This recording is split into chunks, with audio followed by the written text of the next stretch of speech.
Hello everyone. Today we will implement the a2a protocol using LangGraph with helpfulness evaluation and multi-turn conversation. We will review relevant parts of the code, understand the application workflow, and run some queries to test the application. But first, what is a2a or agent to agent? It is an open source protocol that allows AI agents to establish secure communications and information exchange with other AI agents. And how is it different than MCP?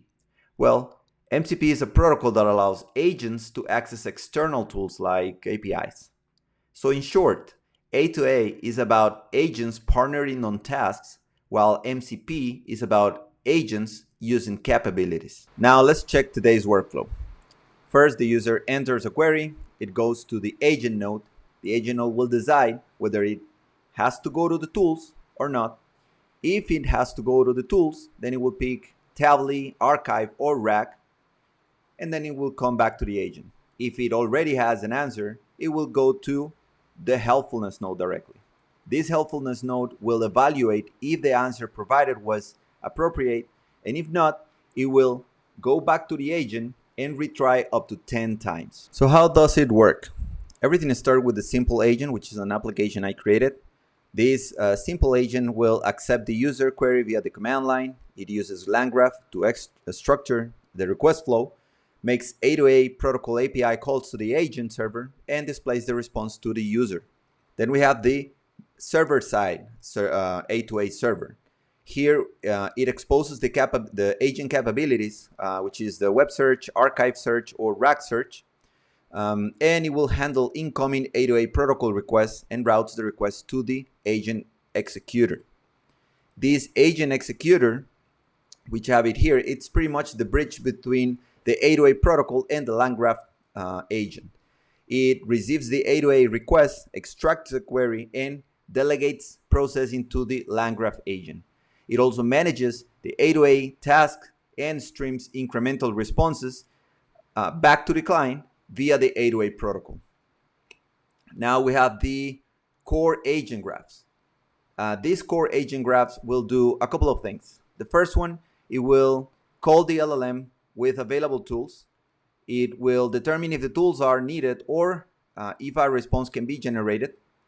It also executes the tools when needed, and then it will also evaluate if the response answers to the user's query. Okay. Now we will also have the tools file, and this pretty much aggregates all the available tools into the tool belt for the agent. And finally, we will have the rack PY, and here we will be loading the PDFs.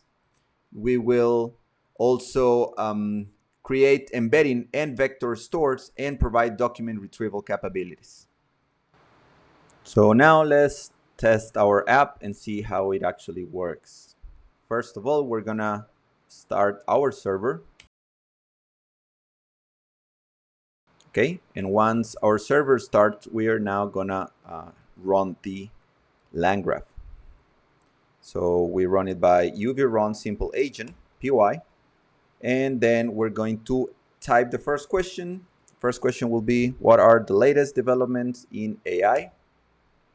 As you can see, it sends the request, connects to the general purpose agent, and lists the available skills. And then the agent receives the response and passes it back to the end user. And we're going to do the same with another question. Give me a summary of the papers for attention is all you need.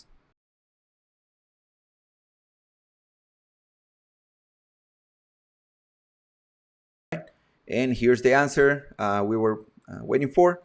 So it is important to mention that in the first question, the agent used its own knowledge.